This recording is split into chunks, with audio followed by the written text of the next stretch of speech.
Салық қызметкерлеріне борышкерлермен жұмыс істеу жеңілдеді. Салық кодексіне енгізілген өзгерістер бойынша мемлекеттік кірістер ұйымдары сотқа бармайды. Берешекті өндіріп алу жайлы арнайы салықтық бұйрық беріледі. Ол мәжбүрлі орындау үшін сот орындаушыларына жіберіледі. Ал олар өз кезегінде құжатта көрсетілген шараны орындайды. Барлық қарыз адамдардың атына шекара асып шығуға болмайтын құжаттар арнайы өкілеттіктерге жіберіледі.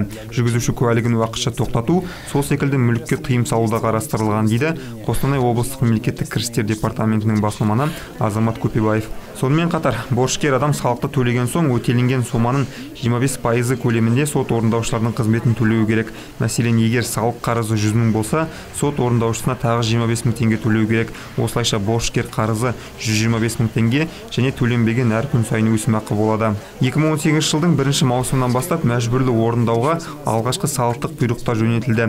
Мемлекеттік кірістер департаменті демалыс мезгілінде барлық қызметкерлерді өз мезгілінде және толық көлемде салық төлеуге шақырады, дейді Қостанай облыстық мемлекеттік кірістер департаментінің бас маманы Азамат Көпебаев.